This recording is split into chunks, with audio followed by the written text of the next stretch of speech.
Hi guys, Dean here from Untraceable Fishing, once again with Don from Bill Moria Fishing Tackle. And welcome to Tackle Tuesday.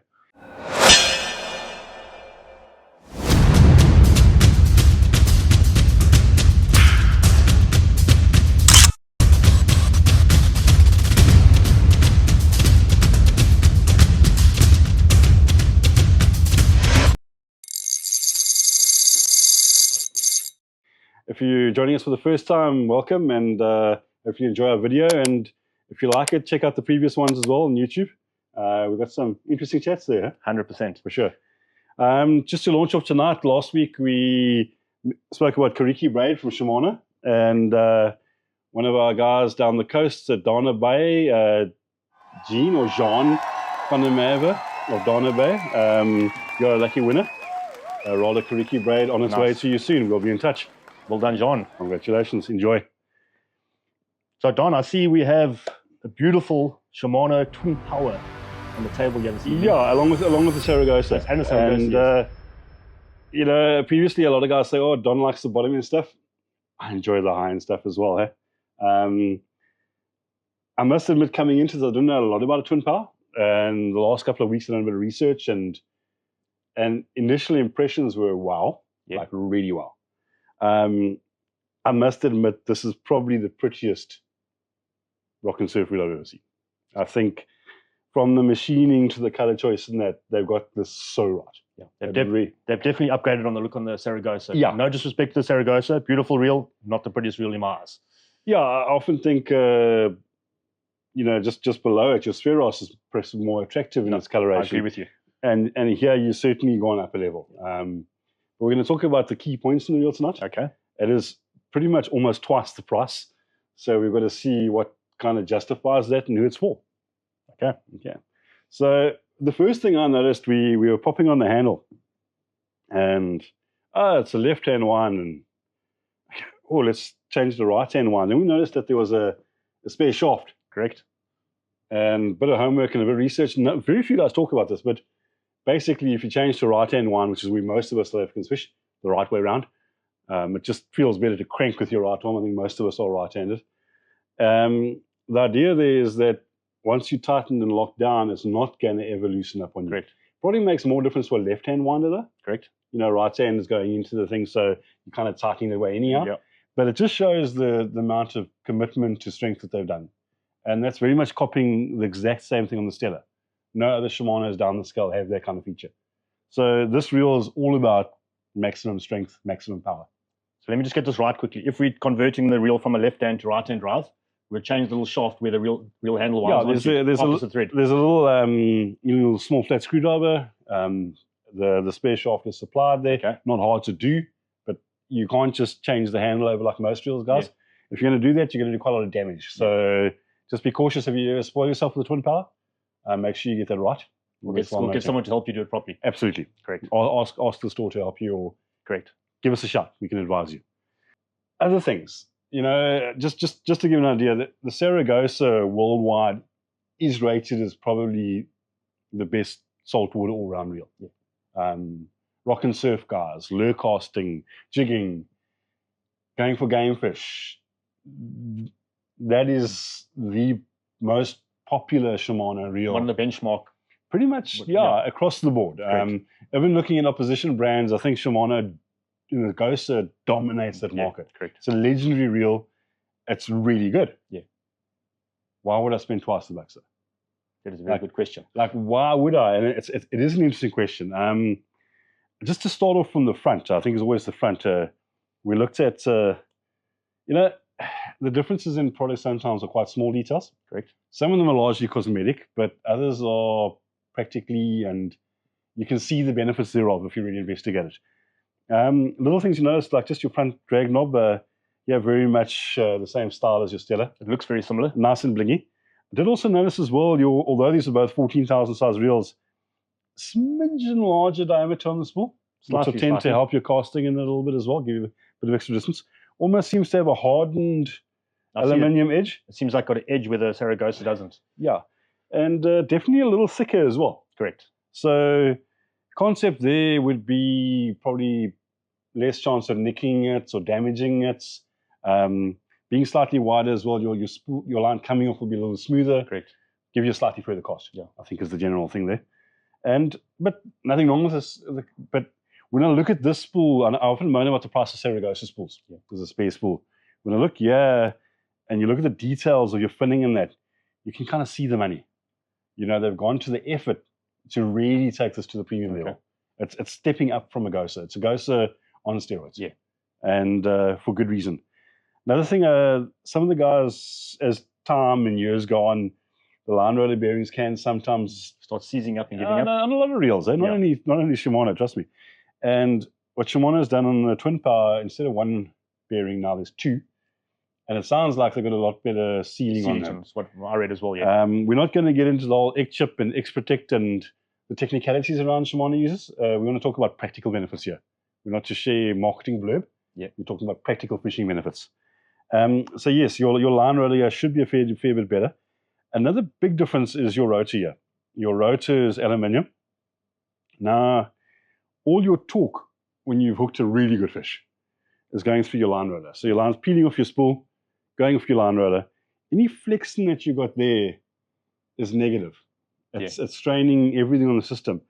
How Shimano gets around on the Ghost is they make one out of plastic, but they make it really big. Here they've gone nice and compact. It's aluminium, lighter, but flip it stuff. Obviously, aluminium having less flex. I mean, I know you love your little flex test on the reels. Try flex that. No, you can't. This thing is no. There's no flex. I'm pushing it at like hard, guys, and I'm not scared it's going to break. So no, it's not going to, and I can't move this thing an inch. That's solid. Well, that also gives you superb line lay. Really is an important factor in making sure. And the better your line lay, the better your casting. Something that Shimano is renowned for. Across the board, absolutely. Other small details as well. Quite surprisingly, your side plates here, although it looks stunning, still plastic. The same as the Saragosa. Your main body of the reel, though, is in good aluminium. So the gears and the structure very well supported, well sealed, well housed. I think they like the marrying of the two materials there. It seems to work well without any negatives, and it does lighten up the reel slightly. Although at this price point, an aluminium one could have been nice. Other little things, your handle. I must admit, I enjoy the Shimano handles. It feels slightly tackier and different in shape to the Saragosa handle. They have also added a second bearing here. While we're talking bearings, basically 10 plus 1 on the bearing count here. Correct. There's 5 plus 1 on the Gosa. So they have added a few extra bearings, which generally supports your structure under load a little bit better. And what you can feel, when I had a little wine on the reel, you can definitely feel it's not a tighter reel. It's tighter. I think the tolerances feel a lot tighter. And to be very honest, the smaller size ones come with a round type knob, power knob as you know it. And it looks a little cheap. Some of the other guys have the more Gomexa style knob in that. And I think that kind of, if I had this reel, I would be tempted to upgrade that. I'd be tempted to go to a power knob that is really blingy. And our silver one would do me very well. I think that would complement the reel superbly. Very well, yes, great. Other minor factor, not that it makes as big a deal as it used to, but the Twin Powers are made in Japan. Your Saragosas come out of Malaysia. The Malaysian reels are good. There's nothing wrong with them. But definitely I think your quality control out of the Japanese factory is that little bit up. The standards are set a bit higher. You know, if something's got a small burr in it or something like that, it'll get rejected quicker. So tolerances and that kind of thing are slightly better manufactured. It's one of the things you're paying the money for. It's the same in the smaller size reels like your Stratix and that versus your lower end ones. There's definitely, so out of Japan, really good quality stuff. Nice and smooth, but I wouldn't say mega smooth. There is a bit of resistance there. Initial inertia is not bad, but why would that be in a reel? You know, a lot of guys, when a beginner picks up a reel, be it a cheapie, and it's so smooth. But a lot of your better reels are sealed. And in your sealing, you get that little bit of drag. There's seals and O-rings that are there to keep the water out, but it does give you a little more feel of friction. So on your Saragosa, your large nut that holds in your pinion gear and keeps the rotor onto the reel as such. It's very nice and large on the Twin Power. The sealing on the one that they've got on the Saragosa, though, is a slightly newer design. It's about a year newer. And they've upgraded that. There's a better design. There's a better O-ring inside. So your seeding from that is actually slightly better than the Saragosa. Okay. But again, on both of them, well sealed against salt water. They've got O-rings around, O-rings throughout. Some guys say they leave a Saragosa underwater for a whole day, and that's fine. These reels, if you're reeling them in the water, are going to suck in some water at some point. It's got to go somewhere. The bearings are very high quality. The gearing's high quality, but they're not invincible in water, guys. But if you are wading out, this will probably last you 10 times longer than a non-sealed reel. 100%. It's giving you a lot of protection. I found that hands down. No, very much so. What I also really enjoy about them is how much of the steeler technologies come down. Correct. Little things like your main gear's got a brass top coating on. Yeah. You actually look at a Ghost one and this one, you can't see much of a difference, but apparently it's a lot harder. Correct. So they've gone for little technologies that are certainly up-speccing it. Drag-wise as well, putting out almost twice the drag of the Ghost. 55 pounds. 55 pounds of drag. It's a lot of drag. It's a ton of drag. It's also got a very large, and on larger 10, 14,000 sizes, it's got a heat dissipating disc. Correct. So these things are designed to work strong drag running fast with really large fish. Yeah. And the entire reel is designed to cope with that. It's a Twin Power, you're hunting the largest of the non-heads. You're hunting game fish off of a boat or off the shore. Yeah. Using a Twin Power to catch shad, not really, hey? Might as well buy yourself a Speros or something like that. You can use it, but it's kind of defeating the object of it. We've been saying using 30-pound braid in it doesn't quite make sense. Pretty much pointless. This is a power reel. Yeah. It's a reel for the kind of guy who likes to hook into a big fish, get it out quick. And bully it. Which a lot of us do. I quite enjoy bullying a fish. Also, if you hook something that's really out of your tackle zone, so you hook into like a 20 kg yellowtail with the rocks, and you need to try to stop that fish, or you get into like a 30 kg black, and you're stopping before the reef, that's where these reels start making their price being justified. They are designed to handle that power, that precision. Everything about the reel is geared for that particular circumstance. So it's pretty much working, when this reel's working at its 70, 80%, that's when you're going to feel the difference. Absolutely, that very high torque. Even a small thing like I know a lot of the reel mechanics don't enjoy it, but there's a worm drive on the oscillating system, which is your line lay. Correct. Versus what they call a locomotive drive. Yeah, the locomotive drive works lekker. Yeah. But it's a design that's used on the 500 Rand reel as well. Correct. The worm drive under high torque. Often when your reel's locked up and the drag's running, then it starts feeling not smooth in there. Correct. Starts almost hooking fast. That's when this reel comes alive. Yeah. That's what this reel's designed to thrive on. It's an incredible beast of a reel in the right application. Correct. And I think with new sports like, the guys who are jigging for larger fish, maybe going for tuna and Cape Point and that kind of thing, Twin Power should certainly be one of the things you factor in. 100%. It does also have a little bit, they do smaller sizes as well, I think down to 5,000 size, if I'm not mistaken. 4 or 5, maybe even 4, if I'm not mistaken. I could be mistaken as well. Just be very aware, these are the Twin Power SW we're talking about. Yeah. There is another range that's cheaper than that, I think FL series, I'm not 100% sure. They are an inshore reel, they're not quite in the same class and the same drag type features you're talking about. But a lot of guys will go for like a high-end rod, like an Assassin Infinity or Supernova, which is a 7-foot rod. Yeah. And it's casting light sinkers, like 1-2 ounce, more your lure casting than that. But they want to stop big fish. Yeah. Guys are using those to catch Dorado, Bonnies. Yeah. It's the kind of rod you can push way beyond your tackle limit. And this reel would complement that very well. You've got 15-pound braid and you're trying to catch a 100-pound fish. Yeah. You're really pushing to the max. And I think the Twin Power is certainly to the max in the biggest of ways. Got something to listen, no matter what you hook, you're going to have confidence in your reel. Yeah, very much so. And handle what's out there. And, the technologies in it, to a large degree, are very similar to the Saragosa. Yeah. It's purely that absolute maximum power. And that doesn't appeal, that's not necessary for every angler. Correct. Guy, if you're fishing baits on the South African coastline, Saragosa should be more than enough for you. You occasionally go deep sea though. Yeah, Twin Power starts sounding exciting. It does sound a bit better, yeah. You like me, you're chasing a big yellowtail. I'm still casting for it. I've got a few years left to go. Couple of thousand casts in, but you're still chasing it. Yeah, I'm still chasing it. I want a 20 kg yellowtail for rocks. Yeah. And I would like a Twin Power. Hint, hint. I would love a Twin Power. For handling that, when I do hook that big fish, then A few years ago, I hooked one on a smaller 4000 Shimano, and literally I was smoked in about 50 seconds. It was like round the corner, drag screaming, gone. And the area where the locking down that drag, that heat resistance, that torque under load, it just brings it back in my favor a bit. Hopefully evens the odds a bit on a really large fish. Like Don was saying, like, why take a twin power over Saragosa for that exact reason? You can spend years or thousands of hours casting for that one chance. And that can be the difference. That's the difference. That one chance you might get in a lifetime.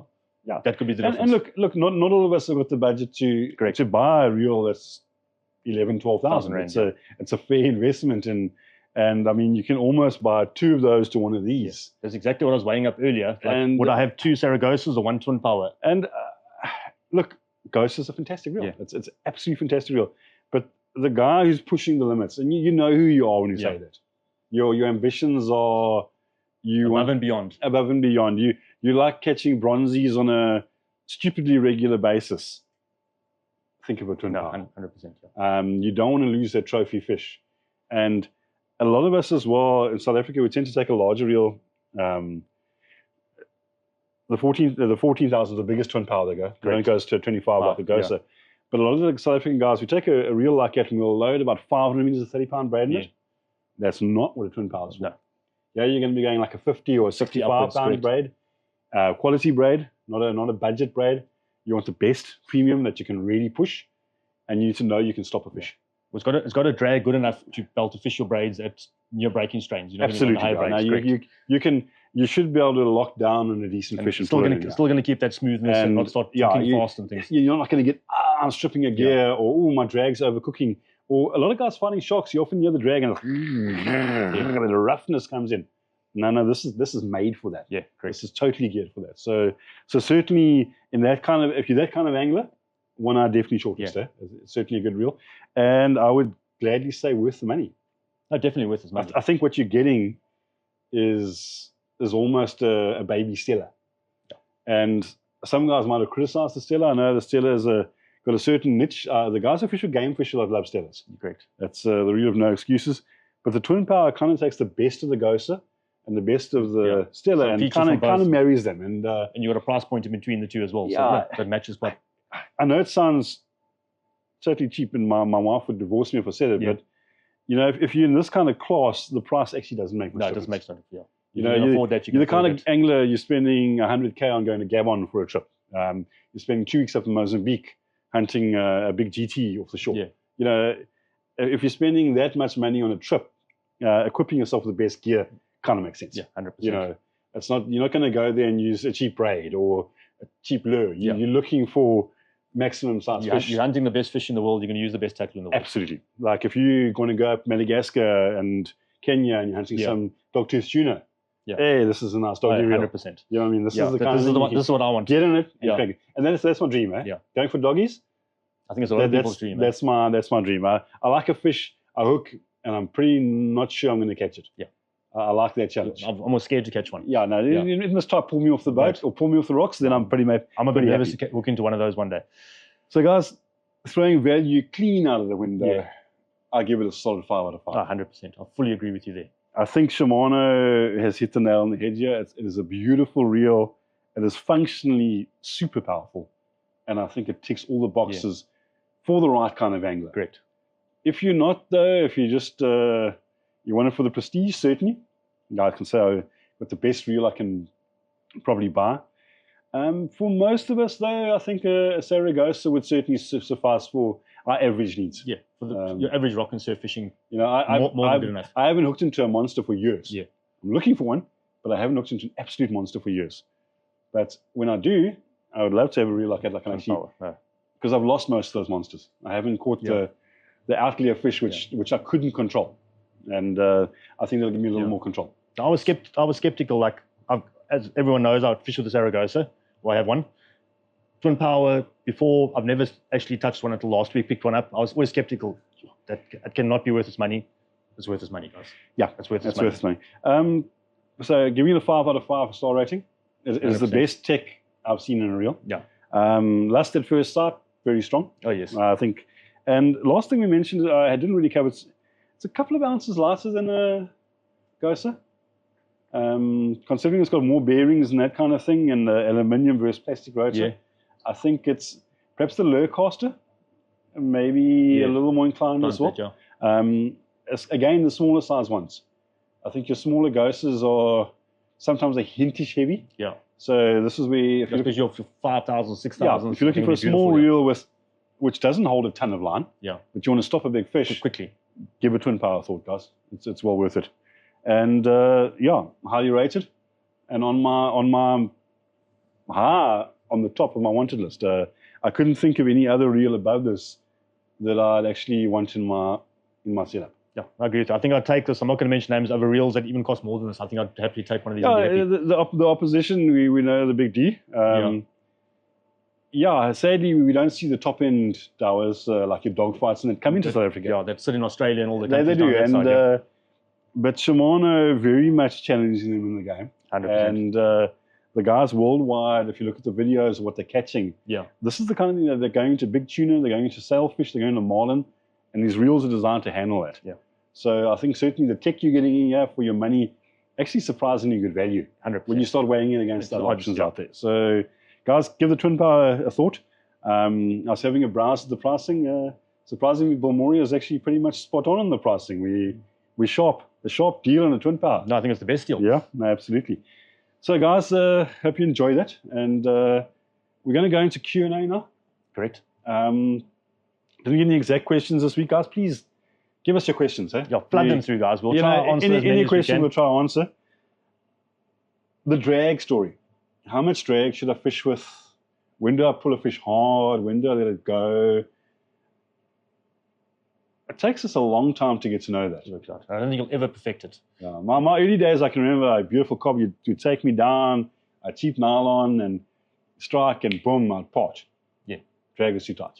Pulling the hook. Soft. No, just my line is snapped. Oh, your line is snapped. Literally. You're fishing with properly cheap line, eh? Some of them. But 12 kilo, and I think I was going to some really big cob in the old days. Okay, that makes sense. Look, I was catching the 5-6 kg fish. Yeah. But the 20-30 kg fish we're not holding. And the same thing with some really large sharks. Like you hook in and the guy literally just spools you. Yeah. And I mean, I've had about 10 situations over the years where I've absolutely been spooled. Yeah. Like 0 turns back onto the reel. This thing's just taking my 300 meters and gone. Yeah. And that happens. It certainly happens. It definitely happens, yeah. What do we do when that happens, though? What, for the big shark? We're talking about the big shark now. You're getting spooled. You're getting spooled. Well, listen, the only one thing you can do, you can tension your drag up and stop yourself getting spooled. Okay. Yeah, but it's interesting. That's where a lot of guys start getting panicky as well. Yes, you don't want to do it too early, though. Yeah, you know, drag running on a fish is not a bad thing. Yeah. But it can be a negative. Yeah. I think the right way to fight a fish should work for any line it gets. Yes. And it should work fairly well. You want to tire the fish out. Correct. That's the whole point of a drag, giving him a line, tiring him out. But as your line goes down the spool, you've got less line in the spool, your drag resistance goes up anyhow. Correct. So I'm not one to constantly fiddle and change the drag knob. On a grinder, we're going to leave a drag reel or something like that, totally different scenario. But yeah, kind of don't fiddle unless you're 100% sure. I know the better reels like these, your drag adjustments on most brands are fairly smooth now. Yeah. It's not just on-off like it used to be. Correct, yeah. So it's a slow progression as you're tightening up, which is a good thing. Yeah. But you want a fish to be able to pull some line. Even with 65 or 80 pound braid, you can't just lock onto a fish. Something's going to give. Your hook's going to pull out the mouth. Something's going to pop. Knot's going to pop. Yeah. So there needs to be a little bit of give. I like to pull, but it must come, but not give freely. Yeah, that's something to say. I also want to set my drag and try and leave it there unless it's utterly necessary to change it. I tend to change one a little bit according to my ambitions. Yeah. If I'm going for bluefish, I'll 100%. lighten it up a wee bit. Also, it mustn't be so loose that as you're casting, drag's going out. You're going to do some spool slip and things like that. Or like if you strike and there's too much slip, you're going to slice your fingers. So a lot of guys fish it too loose to drag. We saw guys drags. When they're playing the fish, the slightest little run of a kg or 2 kg fish is speeding line. It looks cool for YouTube videos sometimes, but sadly, like especially with like cob in that, by the time they land the fish, they're going to die. That fish is pretty much dead. You're spending half an hour trying to revive it. When my cob come in, they tend to be flapping. Yeah. They literally still full of energy, still green. You can get them back. Okay. that swings me to the other side of things. Yeah. I like to Bodyy fish. Yeah. Sometimes to my detriment. Yeah. I remember I'm still trying to forgive my brother from about 20, 30 years ago. I had a huge pig nose on, a good proper size fish, 1.2 meter odd. A boykie. And I brought him in 2 fish. Yeah. And I brought him up over Muscle Reef. And I said to him, go grab him. And he said, no, the waves are too big. And kink. Yeah. The mussel took my line. If I'd played him softer and landed him tighter, I might have landed him. So there are those times you want to logically slow down and let the fish play you a bit more. See, I'm on the opposite end. You, like, I know, Andrew, yourself, you guys Bodyy Fish. I'm almost on the opposite side of it. I've seen that. I fish, yeah. Although sometimes you don't let it go either. I've seen you lose sharks. It's in the bricks, it's in the bricks. Yeah. And you don't loosen up. So it happens. We're learning. We're all learning. No, for sure. Yeah, so I'm probably more the finesse side of playing a fish. That adrenaline side of things, you say that though, like just a couple of fishing stories about this. I remember when I was a youngster, my dad, he was a keen fisherman. Yeah.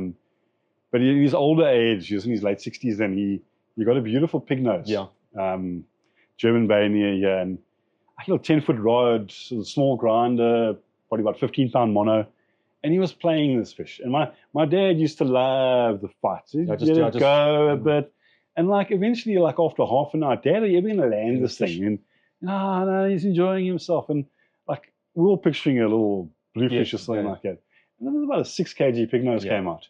And considering the tackle, he did amazingly well. Yeah, so flipping well done. Yeah. Good fish. Yeah. I had an experience during lockdown. I got a beautiful muscle crack of around about 75 centimeter. Yeah. I don't have a tape measure on me, but a good sized fish. And I got it in a 2-ounce rod setup with 15-pound mono.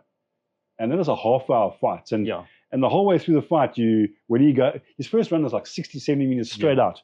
And I think he must have ran onto the sand because suddenly he panicked and came back onto the rocks. And I was really lucky. Luck comes in the factor quite often here.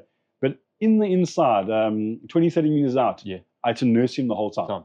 Trying to get him out, but as he dived, I let him go a bit. And I was just waiting for that wave. It took about half an hour to land. You don't have the tackle to really bully him. He must have seen me. You get the fish has seen me. He turns around and suddenly runs he turns away and dives. Yeah. When he dives in that situation, you've got to have the drag loose enough to give him a bit. To run, else you're going to get smashed off. We had one of the guys fishing the comp this weekend. He said he hooked a lack of silver, and so his dad was holding him behind and getting dragged in. Guys, silvers and that, you sometimes have to let them run 50 meters or 100 meters. Big fish, and that might be a 20 kg fish. You've got to let it give it some horns sometimes. So softer drag, certainly. Spotted grunter. How do you like to play your spotties? Spotties I play was very loose drag. That's me personally. Spotty to me, I like the. But normally you're catching them in the river. You're not too worried about structure and things like that. But also they seem to fight better. If you bully them hard, they'll often dive and smash a lot either. We've seen a lot of guys, and they just damage their reels. They're stripping gears and little finesse reels. So having that softer, depends on your circumstances, what you're trying to fish for. I just find if you play them softer, as you say, they fight a bit higher up in the water column. When you put them hard, as you say, nose into the sand and cut you off and things like that. But, when I catch a cob in the river or something like that, I don't mind giving it a bit of horns. Yeah, give it a bit of a pull, I like my rod to bend. And when a fish runs, you must be able to take drag. But when I say come here, you must come here. You know what I mean? So that balance is quite important. But when do we go super lock drag? When do we bully a fish? Like Andrew and I like to bully fish. Listen, we're not talking about bullies, eh? We're talking times about I bully a fish. Listen, if I know there's some ugly structure, if there's maybe a reef 10 or 15 meters out, where I know I'm going to listen, if that fish makes it over the reef, I'm done. So I've got to stop it dead in its tracks. Or it's a stupid big shark and I've got 10 meters of line left. Then I'd lock out. That's your options. It depends what you're targeting. River snapper is one of my favorite fish. That you got to stop dead in its tracks. Gazana and the mangroves and that there, you go straight for that log with those rocks. You literally, once you hook him, you lock and hold. And you learn over time, like as often as you get hooked up, you get a feel for what your lock and hold is before your line parts. And guys, it's actually surprisingly higher than you think it is. But you've got to keep it smooth. A lot of guys, when they've got a really big fish on, you see they're moving the rod around and that's not smooth. You've got to, all your movements have to be steady around that. Any jerks in that that's your drag's got to be well lubricated. Grease or oil, that's another debate for another day. But your drag's got to be smooth under the high pressure situation. Correct. And I think that's where a top end reel starts making a bit of a difference. I did demonstrate to guys a few years ago, just with an elastic. If you take an elastic and pull it nice and slowly like this, Yeah. you can pull it like that the whole day. You start doing this with it, Yeah, it's going to go a lot quicker. That's the difference. And, things like yellowtail, GT, where they say outer coral reef and that, you've got to bully them, guys. You've got to, so you're not fishing 30-pound braid for that. You're going to like 50 or 65-pound braid. Yeah. If you watch the guys fishing in Australia for the game fish with the rocks and that, they lock and they pump and they lock and they pump. They work that fish as hard as they can. And it's a thrilling fight. Yeah. If you're getting into proper fish, it's a thrilling fight. Oh, yes. Can it be applied to sharks, though? It depends what sharks you're targeting. Also, what size of sharks you're targeting? I'm not talking about like a bronzy or a raggy. No, because I think with a pull that drag, big bronzy might even, you'll start dragging you into the sea. That's the problem. The big boy. I think we sometimes play them a bit too soft. Yeah. I think, most of my larger bronzies were on the mono days of my fishing career. And I got some good ones. Got some really good fish. Yeah. And I think mono just helped with that shock absorption. That stretch. But I can't recall a fish pulling more than 300 meters on me. Yeah. If it went beyond 300, I lost it. Yeah. It was generally the case you ran out of line. Yeah. So all you had on the reels in those days. But you can certainly, most fish can turn within 100 to 200 meters. Yeah. And you've got to make them work for it. And any big fish, like we're talking about a proper big fish, doesn't matter edible or non-ed, your fight goes through a cycle. Yeah. First run, that guy's going, that's not the time to lock on him. No. Most of the time, if there's sand in it out there, your restructure's not too bad, let him have a bit of line. Let him work for it though. Yeah. But don't try and immediately bully him. Yeah. But he'll slow down, he'll turn. That's when you work him hard. Get him back in. Then he gets halfway in, or there's a sandbar and he dives on you again. Let him go. In actual fact, as you're getting right in on the side, that's where you actually want to loosen your drag a bit. Yeah. A lot of guys make a mistake. You'll see them holding their spools and trying to drag it. Yeah, that's when you're going to lose it.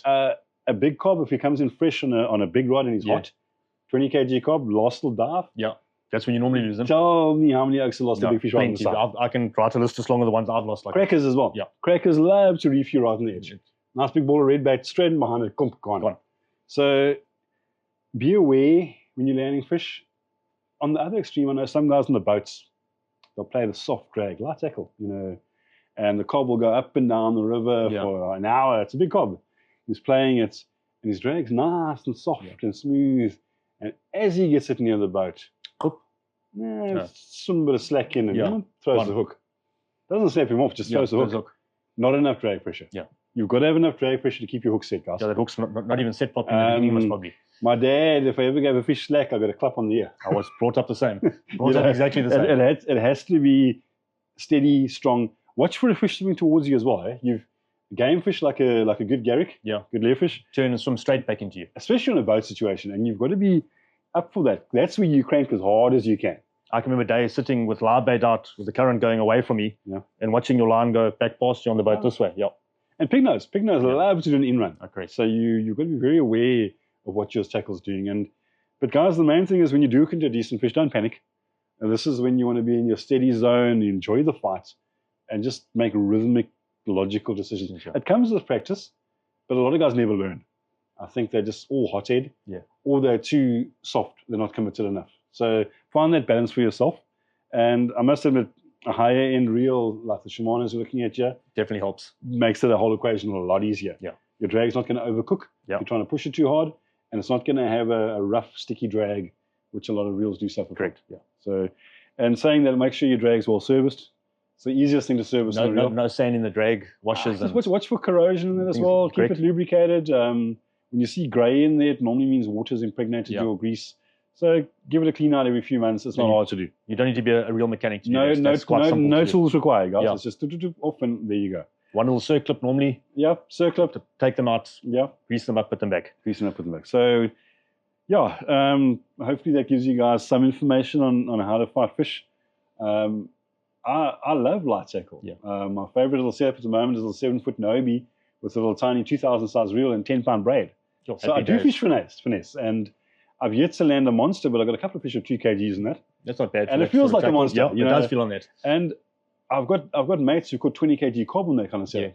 So certainly it's possible, and that's where you start learning about drag. Yeah. When you're finding a fish that's bigger than your tackle is. Yes. And that same experience in that setup can help you when you're fighting a big shark one day. Correct. That's when your better end tackle is going to see you through better. Yeah. Especially on the reels. And, last chirp on the shark. I love watching shark fishing videos. But sometimes you guys let the fish get so much line out that it requires so much work to get it back in. And they get so much line out. You can make the fight more intense closer. Yeah. I think instead of going for like 40-pound braid, maybe 65-pound, pushing it a little harder. Yeah. You know, might be a solution. I don't enjoy catching reggies, but if a lock drag reggie in me, that could be quite fun. Yeah, you can pull him. And maybe one of these days I'll try them on some of these squid type soft plastics and try to get some sharks on soft plastics. They could be fun. I think they'd hit one of those, to be honest. I think so. Right spot, nice little close gutter. You can work it very slowly. Can have a bit of fun. So guys, let's not all climb in the same box. We've all got our own styles, but certainly try to avoid the common mistakes most of us do. We talk about years of losing fish. Yeah, lots of them. I think it lots of them. Lots of fish. Lots of them. So hopefully don't make the same mistakes we did. Yeah, so to wrap it up, closing off, this amazing Twin Power is going to be one of our prizes in our upcoming Shade Comp. I was about to say, if you can't afford one of these Twin Powers, isn't there a way that they're going to win one? Someone can win one of these. It's a lucky draw prize. It's turnaround entry fee. It's KZN, Eastern Cape, Western Cape, and there are a bunch of other lucky draw prizes to about 100,000 Rand value. Awesome. So in about a month's time, that's going to be happening. Yeah. But watch the slot in the next few days. You'll see more information on that. So that's it for this evening, guys. For those of you who haven't liked and subscribed, please check us out Untraceable Fishing on YouTube. And please follow Balmoria Fishing on Facebook. We'll see you all soon. This was Tackle Tuesday.